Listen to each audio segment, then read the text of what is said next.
ce qui semble faire consensus, et je crois d'ailleurs que ton ouvrage sur les retraites, Bernard, parle de ça, c'est que c'est un problème. Les retraites, c'est un problème. Il y a un problème des retraites, et ça semble faire assez consensus. Je pense qu'on pourrait étendre aussi à la question de la vieillesse, le vieillissement, qui est quand même généralement considéré sous l'angle d'un problème à régler. Alors, par rapport aux retraites, bon, est-ce que tu serais d'accord, est-ce que j'ai tout compris si je dis que la retraite, c'est la possibilité pour des personnes qui ont travaillé toute leur vie de pouvoir enfin profiter de leur temps libre, de bénéficier de la solidarité intergénérationnelle, pour s'adonner à l'oisiveté, aux besoins, et pour être enfin tranquille dans la vie qui s'ouvre, cette vie qui s'ouvre à eux. Est-ce que grosso modo j'ai tout compris si je dis ça?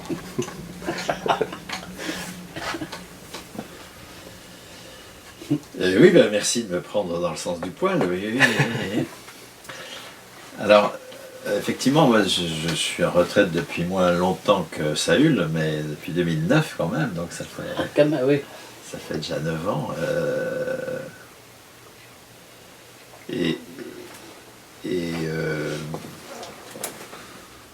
C'est finalement ce qui m'a mis la puce à l'oreille, c'est une réaction très, très violente que j'ai eue lorsqu'une de mes petites filles, que j'allais chercher chez les grands de la maternelle, donc elle avait 5 ans, peut-être, à la sortie de l'école, fin mai, il y a de ça quelques années, est sortie toute émoustillée.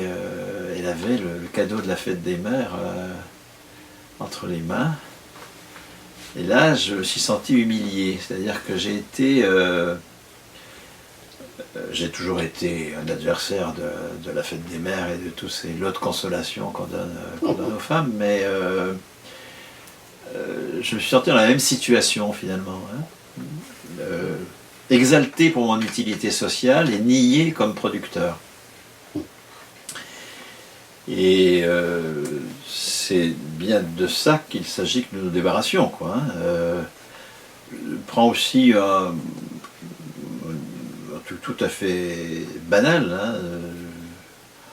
le fait de rencontrer un retraité. J'écoutais comme ça dans le train une conversation entre quelqu'un de 30 ans et un retraité, et qui disait ah, voilà, ça y est, vous êtes libéré, vous êtes tranquille, puis vous avez fait votre part. Ce genre de propos est insupportable parce qu'il il nous relègue dans l'utilité sociale, mais ça fait réfléchir sur tous ceux qui sont relégués dans l'utilité sociale. Alors il y a les femmes dans la seconde journée dont les hommes s'exonèrent, enfin ils s'exonèrent en tout cas de la charge mentale qu'elles représentent.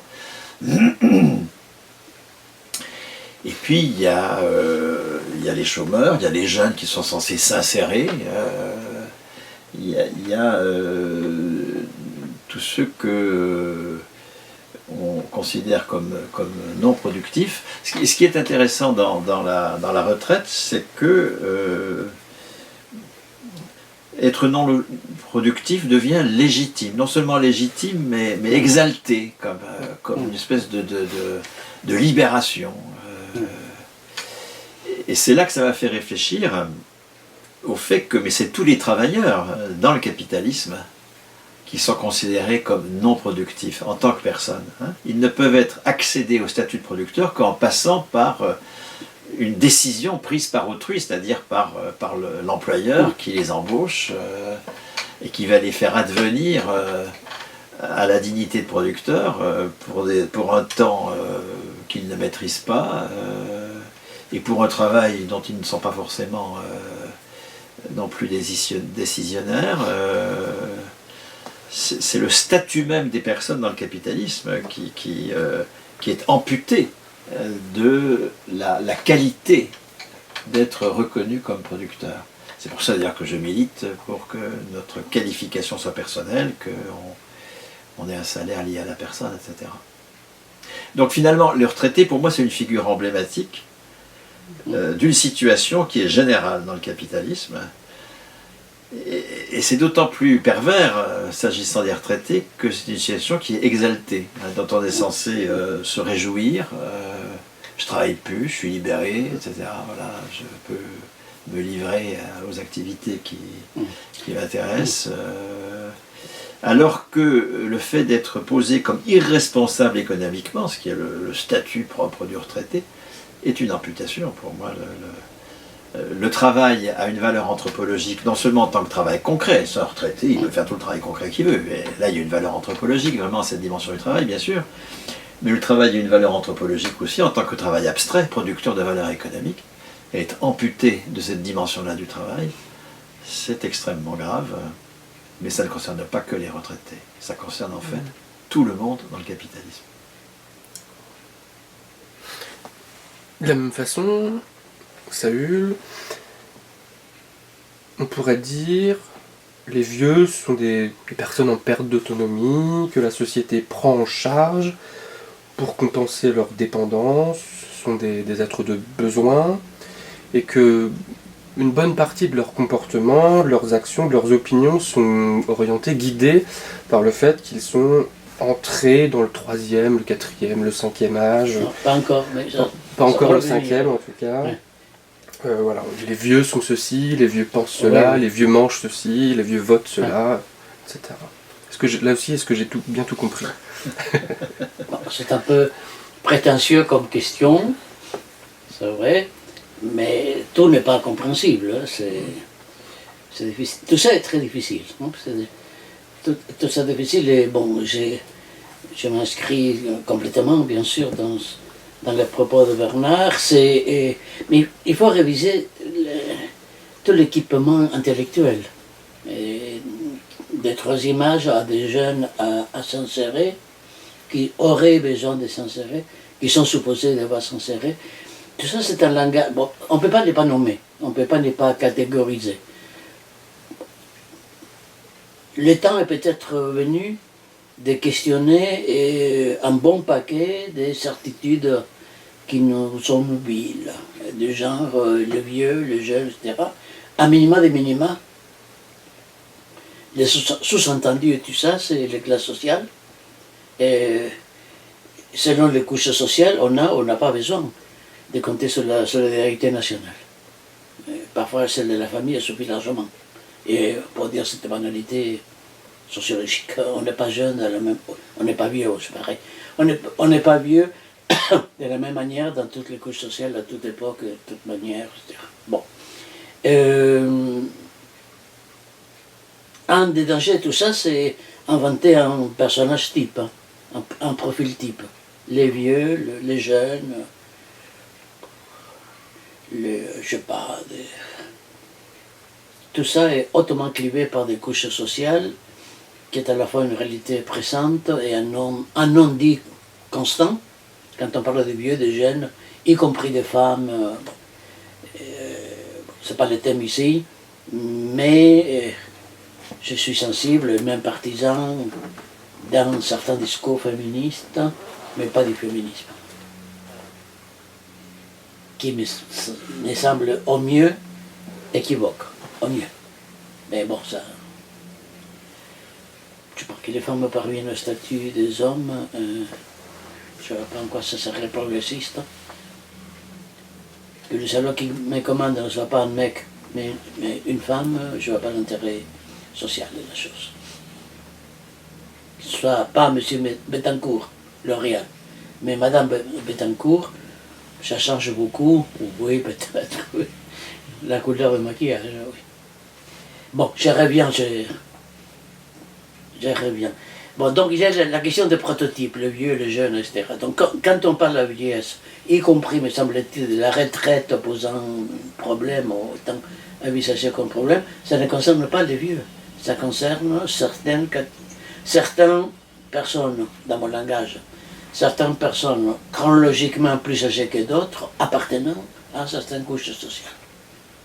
Et les grands patrons, avec les primes de départ et compagnie,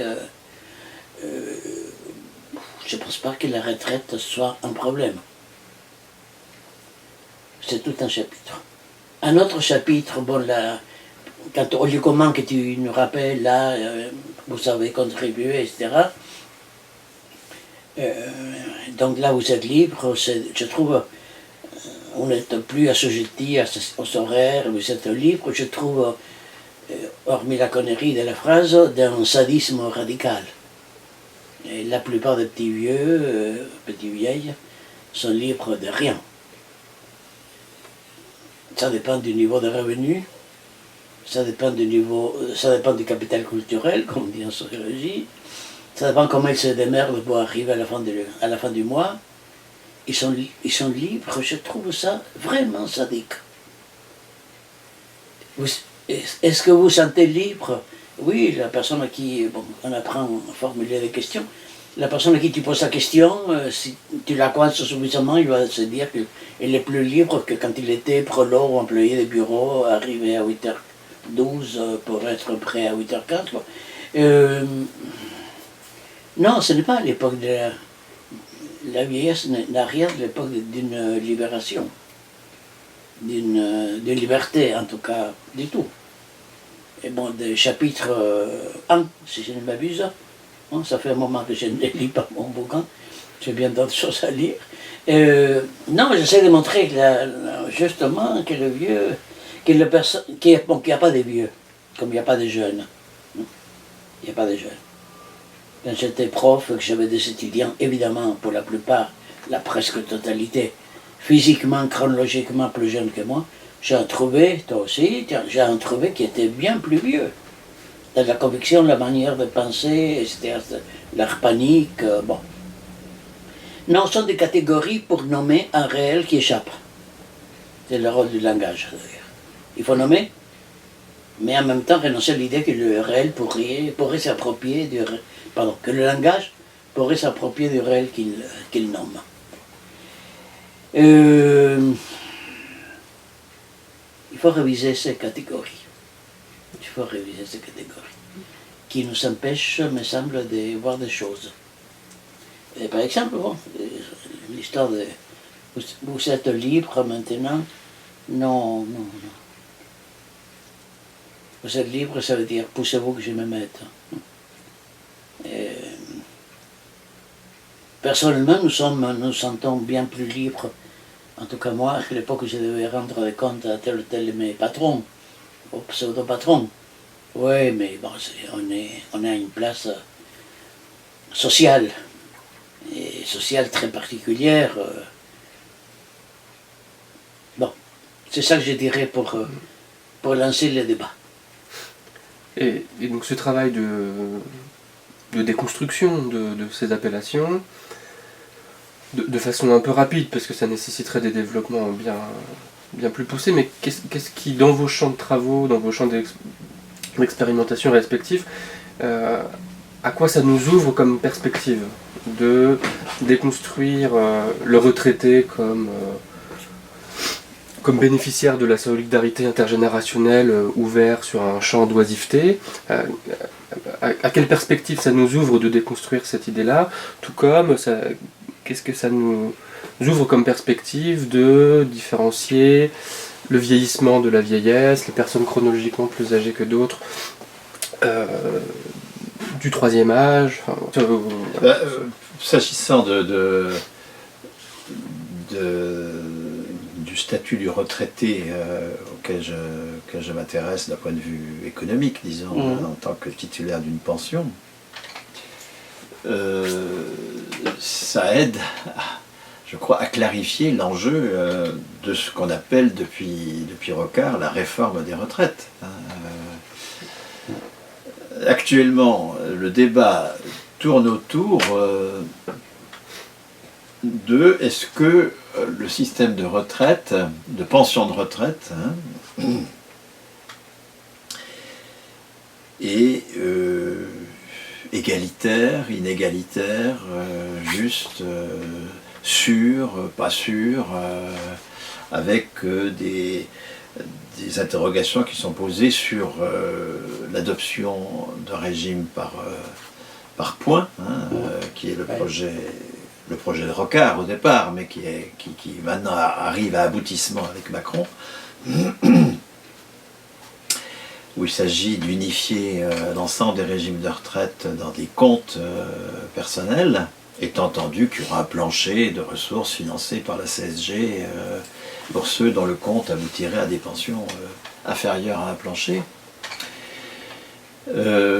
Les objections à cette réforme sont du genre ça va être plus injuste pour ceux qui ont une carrière par exemple décousue que si on prend les meilleurs salaires comme salaire de référence pour la pension. Ça va être moins sûr parce que si c'est un calcul fondé sur le remplacement d'un salaire, ben on sait à peu près quelle va être la pension, alors que si c'est un calcul fondé sur la valeur du point de la totalité des points obtenus dans un compte par point, cette valeur étant pas connue d'avance, on reste dans l'incertitude. Ces questions-là sont pas absurdes, mais elles sont totalement à côté de la plaque. Et c'est ce qui fait que les opposants sont dans l'échec depuis que Rocard a pris l'initiative de la réforme des pensions dans le livre blanc de 91. L'enjeu de la réforme des retraites, c'est est-ce que les retraités ont droit à un salaire ou pas? Les réformateurs disent non. Les retraités ont droit au différé de leur cotisation. Ils ont été solidaires quand ils étaient actifs, ils n'ont pas dépensé tout leur salaire, ils en ont remis au pot commun. Ben, ils ont acquis des droits à la solidarité intergénérationnelle quand eux-mêmes seront inactifs. C'est donc que l'on pose qu'un retraité, c'est un inactif. C'est quelqu'un qui n'est pas productif. C'est ça qui est posé comme cœur de la définition du retraité. Il ne produit pas de valeur économique et la justice en matière de dépenses, puisque non producteur il est dépensier, la justice en matière de dépenses, c'est qu'il puisse dépenser ce qu'il a mis au pot commun quand il était actif. C'est la solidarité intergénérationnelle qui doit financer cette affaire, et c'est le cœur même du raisonnement en termes de j'ai cotisé, j'ai droit. Alors qui n'est pas tout à fait un GG, c'est nous avons cotisé, nous avons droit, puisque les réformes proposées, encore une fois, comportent un plancher qui fait que quelqu'un qui aurait peu cotisé aurait quand même une pension égale au plancher par un financement par la CSG, par un impôt, disons, de solidarité, comme celui que Rocard crée pour les allocations familiales et que Simone Veil étend à la retraite en 1994. Or, les 3/4 des pensions actuelles ne répondent pas du tout à ce schéma-là. Les 3/4 des pensions actuelles sont calculées en fonction d'un remplacement d'un salaire. Il ne s'agit pas du tout d'un dispositif qui est plus sûr que le dispositif où on a le différé de cotisation selon une valeur du point qui dépend d'aléas qu'on ne maîtrise pas. C'est pas ça, c'est un dispositif qui dit tout autre chose sur le statut du retraité. Le retraité produit, il a droit à du salaire, il n'a pas droit à un revenu différé, il a droit à la poursuite de son salaire. Le statut de la fonction publique a été construit comme ça. La pension, c'est la poursuite du traitement, parce que les fonctionnaires sont payés pour leur grade, que leur grade ne s'éteint pas avec la fin de leur service, et donc ils sont payés jusqu'à leur mort. Il n'y a pas de caisse d'ailleurs pour les fonctionnaires d'État. On est dans une logique de maintien du statut de travailleur jusqu'à la mort. De fait, mais dans les représentations, compte tenu que dans le capitalisme, nous ne devons pas être reconnus comme travailleurs en tant que personne. Nous ne le sommes que par la volonté d'un propriétaire qui nous embauche ou nous licencie. Les représentations, comme le dit Marx, les idées dominantes sont celles de la classe dominante. Les représentations en matière de retraite, c'est de fait qu'un retraité n'est pas productif. Et puisqu'il ne se soumet pas au marché du travail. Mais de fait, en réalité, la lutte de classe a conduit à créer une pension de retraite qui n'est pas du tout le différé de cotisation. Les 3/4 des pensions actuelles, sont calculés en pourcentage d'un salaire de référence. C'est bien le fait que, dans les faits, mais pas dans les têtes, c'est tout le problème de la différence entre un objet et ses représentations. L'autonomie relative des idéologies. Ben oui, bien sûr. Hein. Dans les faits, la pension a été construite à l'initiative des communistes pour l'essentiel. C'est eux qui ont construit le système général, le régime général de retraite sur le modèle d'ailleurs de la fonction publique. Les communistes ayant été très actifs également dans l'élaboration du statut de la fonction publique, c'est-à-dire un droit au salaire pour les retraités. Donc dans les faits, les 3/4 des pensions actuelles, hein, sur les 300 et quelques milliards de pensions, il y en a 200 qui s'expliquent, il y en a les 3/4, pardon, il y a plus que 200 qui s'expliquent par un calcul qui est un pourcentage d'un salaire de référence et qui pose donc les retraités comme titulaires d'un salaire. Donc si on s'interroge sur le statut du retraité, hein, non pas en termes de quel pouvoir d'achat il dispose, mais en termes de quel est son rapport à la production, quel est son rapport au travail, donc, hein, si le travail c'est la part productive de l'activité, ben ça éclaire complètement les termes du débat. Ce que veut faire la classe dirigeante depuis 35 ans, c'est en finir avec le droit au salaire pour les retraités.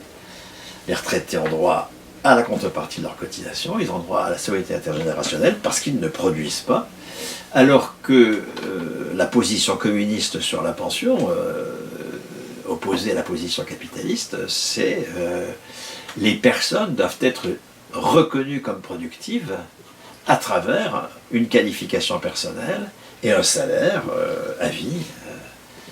Et tout l'enjeu de la bagarre pour les retraites, c'est ça. Et donc mener cette bagarre en termes de justice, injustice, inégalité, égalité, sûreté, pas sûreté, c'est être à côté de la plaque. Hein. La question de la retraite, mais c'est la question centrale dans la lutte de classe, c'est qui travaille, c'est quoi travailler, qui produit de la valeur, c'est quoi produire de la valeur et quelle valeur. De la même façon, Saül, est-ce que tu peux donner quelques éléments sur les enjeux de la déconstruction que tu proposes de la catégorie vieillesse? Qu'est-ce que ça change? Qu'est-ce que ça change au fond, cette modification de catégorie, cette déconstruction de catégorie? Oui, c'est une question qui m'est souvent posée par des gens qui travaillent en EHPAD, par exemple, ou par des chercheurs, ça serait moins. Parce qu'il y a des gens très très astucieux, très intelligents là-dessus. Jérôme Pellissier, par exemple. J'ai beaucoup de respect pour lui, en tout cas pour ses écrits. Qu'est-ce que ça change? Bon, ça change l'analyse qu'on peut faire de la situation de certaines couches de population. Ça permet de se raconter un peu moins de salade, pour parler domestiquement, c'est-à-dire s'ils sont pensés comme inactifs, ils sont inactifs, pas parce qu'ils le seraient, mais parce qu'ils sont désignés à cette place. Bien sûr. Bien sûr. Donc, si on accepte ce qui peut paraître un jeu intellectuel, mais qui est en réalité un déplacement de regard entre personnes âgées, et je passe de longues pages, à essayer de montrer que la formule personne âgée est un condensé de personnes chronologiquement plus âgées que d'autres. Et donc, si on accepte de différencier vieillissement qui commence à la naissance, et les bébés sont vieux de 6 mois, ça se dit, je crois. Les Québécois le disent. Je pense l'avoir entendu, j'étais absolument content de trouver un exemple concret. Et si on accepte de différencier vieillissement, processus de vieillissement, qui sont des structures organiques, éventuellement psychologiques, là c'est plus complexe, plus compliqué parce que les vieux n'ont pas tous 84 ans, ils peuvent avoir 10 ans aussi. Si on accepte donc de différencier personnes chronologiquement plus âgées que d'autres, et d'autre part vieillesse, il s'agit pour moi, et bon, pour ceux qui j'essaie d'influencer, de libérer les personnes âgées et ceux qui s'en occupent de la vieillesse. C'est-à-dire desserrer les taux, de certaines représentations qui les rendent plus fatigables, moins entreprenants, plus ceci, plus cela. Je trouve que les institutions existantes, la représentation et l'œuvre vont dans ce sens. Et les personnes chronologiquement plus âgées que d'autres ne sont pas forcément inactives. Je pourrais donner beaucoup d'exemples des gens dans la fleur de l'âge, enfin tout un chacun, des gens dans la fleur de l'âge dont l'activisme est plutôt un souvenir. Non, c'est bon, ça revient au point précédent, il faut réviser ces catégories. Il faut réviser ces catégories. Et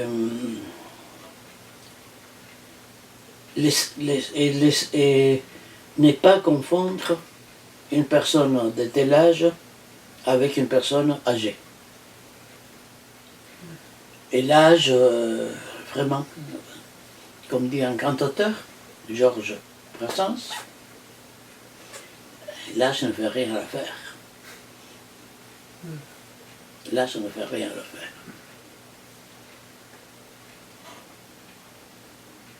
Une partie du personnel des EHPAD et compagnie travaillent, sont embauchés, et les réunions de santé sont le rappel, qui sont à faire avec des petits vieux. Et une larme est démise, en tout cas un élan. Ça explique le comportement de ces personnels, pas tout justifiable d'ailleurs, certes, mais ça explique qu'ils sont à voir avec des pré-morts. Des morts imminents. Le mot n'existait pas, mais oui, des morts imminents. Et c'est pas le cas, c'est pas le cas. Bon, c'est libéré de certaines représentations. Ça pourrait aider à fonder des politiques moins discriminatoires qu'on appelle des politiques au profit d'eux, mais qui sont forcément des politiques discriminatoires. Comment contenir les petits vieux dans des cages ad hoc, et pas de maisons de retraite, etc.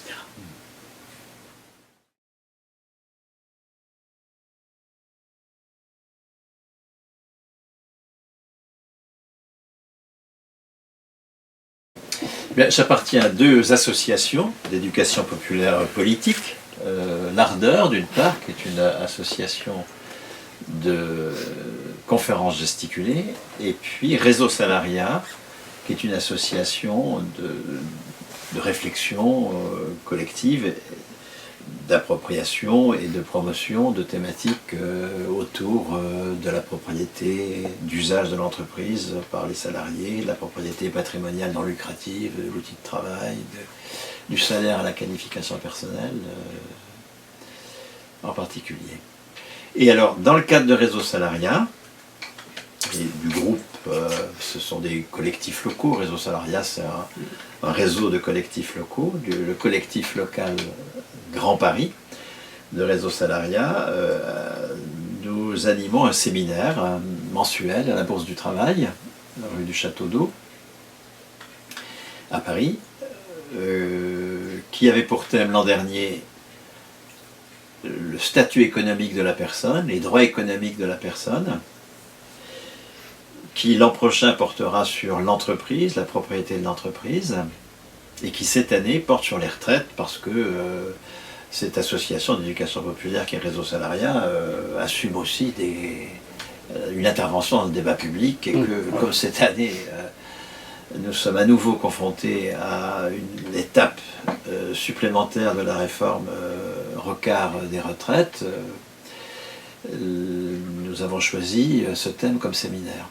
Donc c'est un séminaire qui a lieu les premiers lundis du mois à peu près. Il y a déjà eu 2 séances, le 1er octobre, le 5 novembre. Il y en aura une prochaine séance donc début novembre. Et il a lieu de 18h à 20h, 1 heure d'exposé, 1 heure de débat. Et il est assuré conjointement cette année par Nicolas Castel, qui est un chercheur en sociologie du travail, maître assistant à Nancy, qui a fait sa thèse sur la retraite, dont l'ouvrage qui s'appelle La retraite des syndicats est un dossier extrêmement important sur les positions des syndicats, du patronat et du gouvernement entre 1970 et 2005 à peu près en France sur donc la question des retraites, est paru en 2009 à La Dispute. Et puis moi-même donc qui depuis longtemps aussi travaille sur les questions de la retraite. Alors, il s'agit de présenter en coupe instantanée, disons, aujourd'hui, l'état statistique des pensions de retraite, en particulier de montrer que les 3/4 des pensions de retraite ne relèvent pas du tout du j'ai cotisé, j'ai droit, mais relèvent du droit à la poursuite du meilleur salaire, même si ce meilleur salaire a été considérablement atténué en devenant celui des 25 meilleures années, évidemment. Mais ça fait partie de la réforme Rocard, justement, qui veut fonder la retraite, non pas sur le salaire, mais sur les cotisations.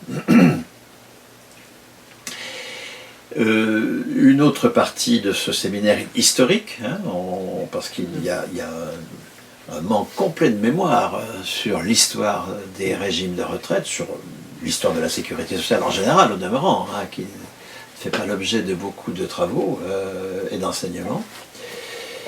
Il y a une partie également qui est consacrée aux enjeux théoriques, par exemple ceux que je viens d'évoquer, hein, ou en écho à ce que dit Saül sur qu'est-ce que c'est qu'un retraité, hein, pour dissocier le temps de l'âge précisément, et se battre pour un temps sans âge.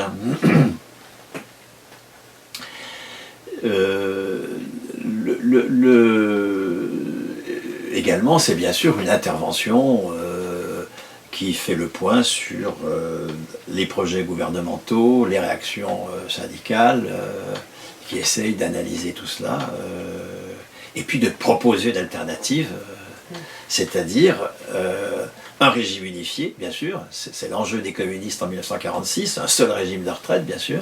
Donc il s'agit de revenir à cela, à ce projet communiste, un seul régime, le régime général, donc intégration de tous les régimes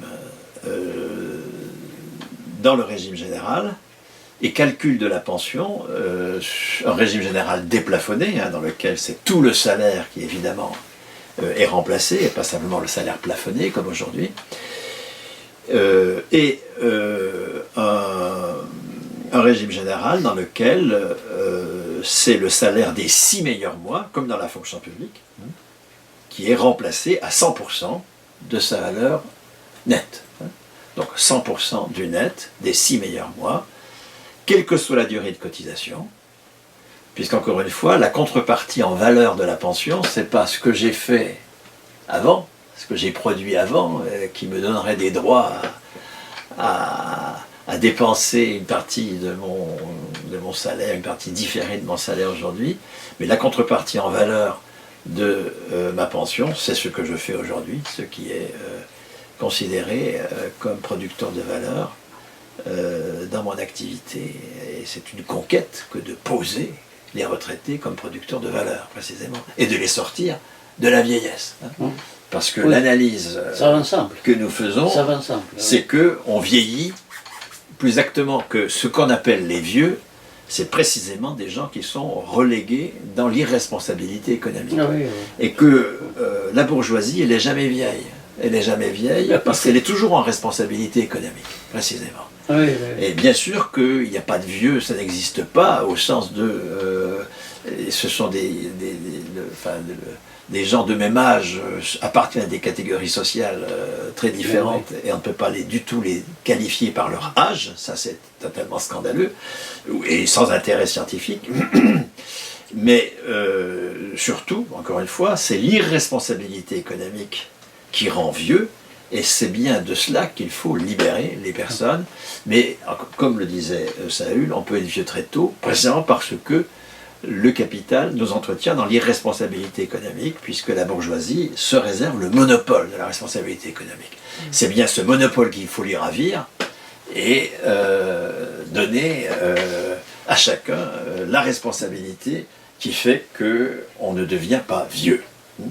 Et c'est l'enjeu décisif, disons, de ce séminaire.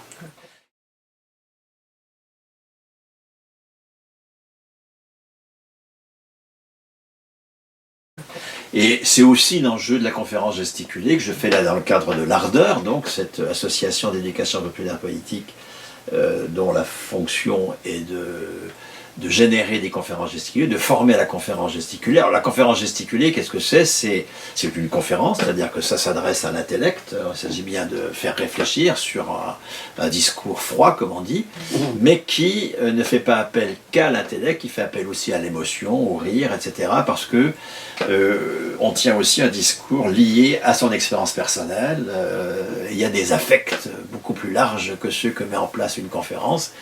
Gesticuler, c'est par autodérision, c'est pour dire qu'on n'est pas des artistes, qu'on ne prétend pas du tout être des artistes, mais qu'on entreprend de se mettre sur scène pour un contenu politique. Il y a quand même beaucoup de choses qui sont mises sur scène aujourd'hui au théâtre dans une très grande vacuité sur le fond, avec beaucoup d'astuces dans la forme, mais rien du tout d'intéressant sur le fond. Là, on n'a pas de grande qualité sur la forme, mais on estime avoir des choses à dire sur le fond. Et c'est donc dans ce cadre-là que je donne une conférence gesticulée qui s'appelle « Je veux décider du travail jusqu'à ma mort ». Je renvoie à ce que je viens de dire. Et à la fois en partant de mon expérience de retraité, entre autres l'anecdote de mon humiliation, de me retrouver de trouver que j'étais moi aussi avec des lots de consolation comme retraité, comme les femmes le sont avec le cadeau de la fête des mères, mais bien d'autres anecdotes aussi qui émaillent ce moment qui dure 1h30 et que je donne à la demande, à droite, à gauche. Enfin, plus à gauche qu'à droite, à vrai dire. Oui, bon. Pour nous, il vaut mieux. Oui. Pour nous, il vaut mieux.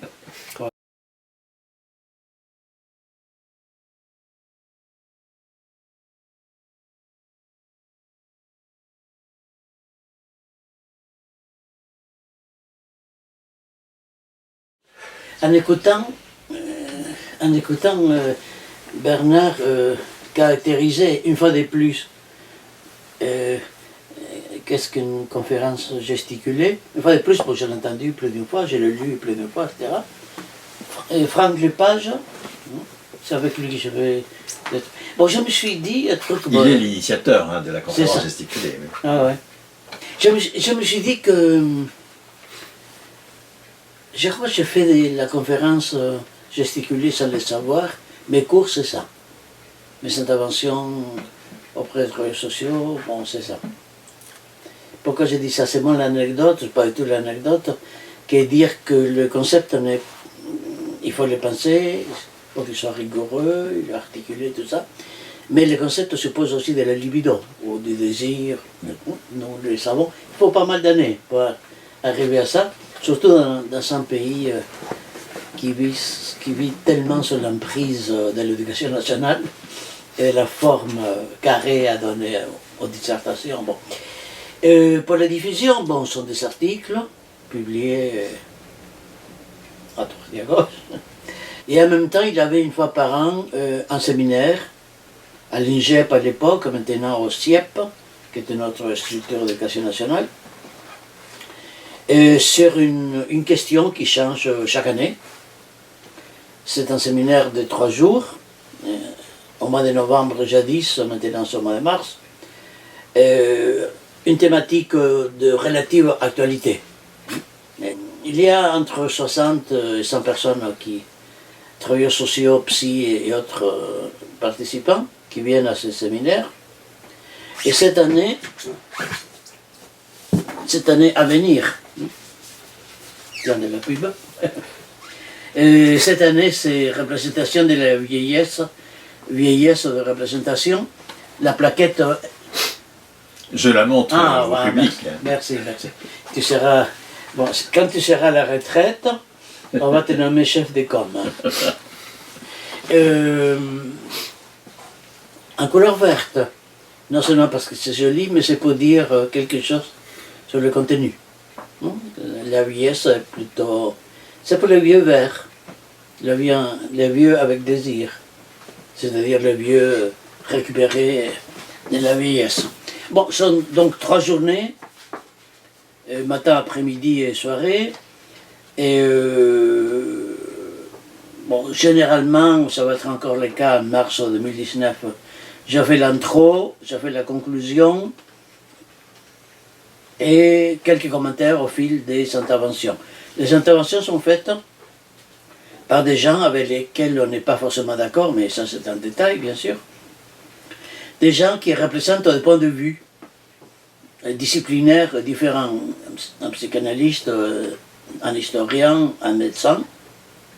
C'est cher Bernard qui va aussi venir par les retraites.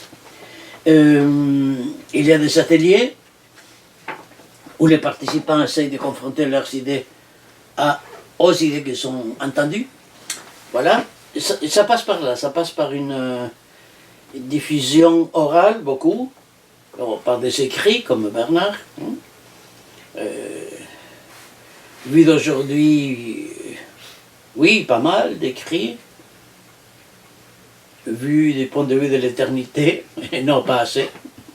Pas assez, peut mieux faire. Il y a plein d'articles que j'ai pas écrits encore, et certains que je n'aurai pas le temps d'écrire. Bon, voilà.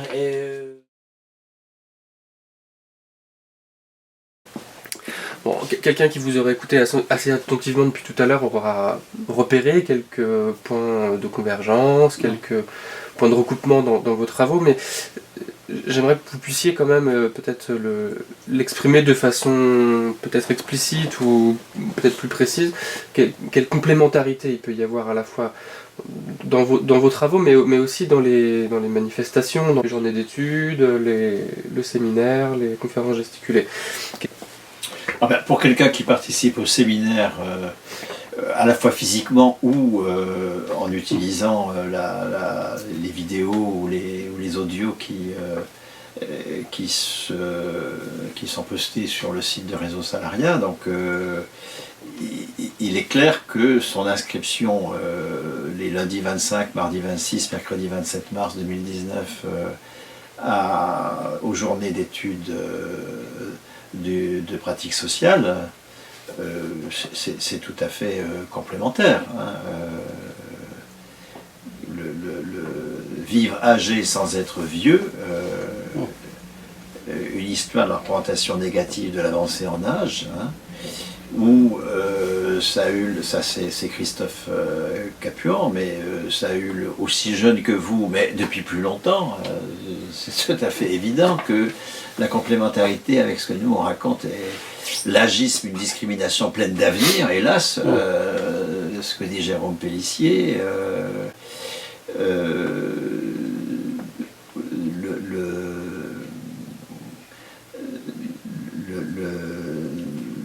ce que va dire Hervé Castanel, l'inconscient n'a pas d'âge. Enfin, c'est clair que nous, avec Nicolas Castel, on aborde la question d'un point de vue plus économique et sociologique. Là, le fait qu'il y ait une approche qui renvoie à la psychanalyse, à la psychiatrie, à l'histoire, à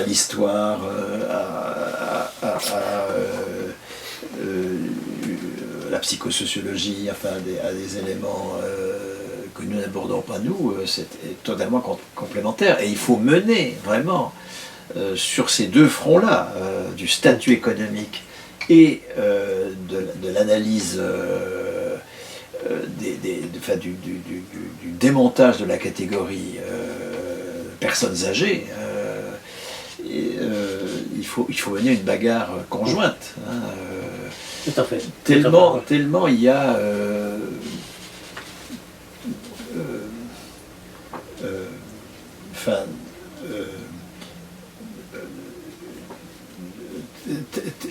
tellement je cherche le mot que je trouve pas. Tellement Investi des lieux communs. non, oui, enfin, tellement il y a mensonge, je veux dire, Oui, absolument. dans le discours sur les personnes âgées, avec une espèce de naturalisation. Enfin, quand on voit comment il y a maintenant des cours sur la préparation à la retraite. Enfin, alors comment se maintenir avec une vie sociale suffisante, comment conserver ses aptitudes intellectuelles en faisant des mots croisés, en allant à la pêche. On prend les gens pour des cons. Il y a un moment où c'est pas une métaphore. il faut sortir de cela, et il faut sortir 15 millions de personnes de l'enfermement dans l'utilité sociale. Moi, je ne suis pas bénévole, d'accord? Je suis un travailleur, jusqu'à ma mort. J'ai rien à dire, parce que Bernard a tout dit. Enfin, je veux dire, je dirais la même chose. Donc, ce n'est pas la peine de radoter. À une autre époque, on aurait pu envisager une inscription double. À ton séminaire et à celui-ci. Oui, parce que c'est... Oui, complémentaire, c'est le moins qu'on puisse dire. Et c'est la même chose, en fait. C'est la même chose. Et c'est l'abord qui change, l'abord disciplinaire qui change, mais il suffit d'écouter, même distraitement. Si c'est attentivement, c'est encore mieux. Mais il suffit d'écouter Bernard ou les lire. C'est l'économie, la sociologie sont des portes d'entrée. C'est la dominante du traitement qui fait la question.